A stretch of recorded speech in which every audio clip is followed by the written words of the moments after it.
কক্সবাজারের পেকুয়া উপজেলার শিকখালী ইউনিয়নের জারুলবুনিয়া গ্রামে দুর্যোগ ব্যবস্থাপনা অধিদপ্তরের অর্থায়নে ৩৩ লাখ টাকা ব্যয়ে নির্মিত একটি সেতুর সংযোগ সড়ক না থাকায় ৩ মাস ধরে অচল অবস্থায় পড়ে আছে।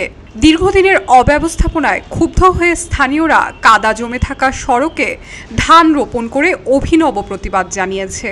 আর চলাচলের সুবিধার জন্য এলাকাবাসী নিজেরাই একটি কাঠের সাঁকো তৈরি করেছেন। এলএমই সার্টিফাইড বিশ্বসেরা কপারে তৈরি ওয়ালটন কেবলস, যা আপনার স্থাপনাকে রাখবে সব সময় নিরাপদ।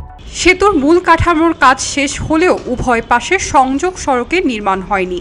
গণমাধ্যমে বিষয়টি আলোচিত হলে সামান্য কিছু মাটি ফেলা হয়, তবে ইট বা কাঠামোগত উন্নয়ন না থাকায় চলাচল একেবারে বন্ধ হয়ে যায়।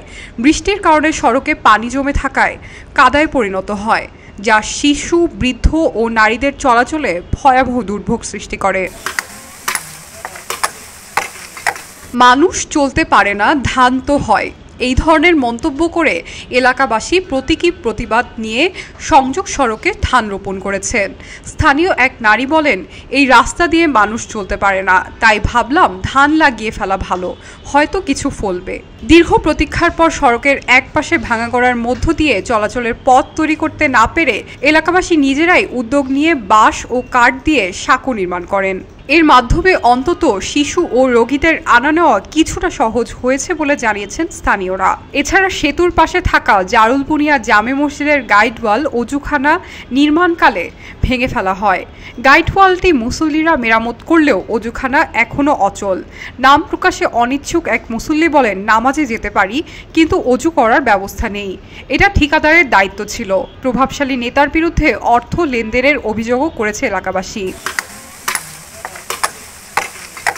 সংযোগ সড়কের কাজ করে দেওয়ার নামে স্থানীয় প্রভাবশালী নেতারা মোটা অঙ্কের অর্থ নিয়েছেন, কিন্তু কোনো কাজই দৃশ্যমান হয়নি। তারা দাবি করেন, এ বিষয়ে তদন্ত হলে প্রকৃত সত্য বেরিয়ে আসবে। প্রকল্প বাস্তবায়ন কর্মকর্তা আবু তাহের বলেন, সেতুর কাজ প্রায় শেষ, সংযোগ সড়কে মাটি ফেলার কাজ চলছে, খুবই শীঘ্রই মানুষ স্বাভাবিকভাবে চলাচল করতে পারবে।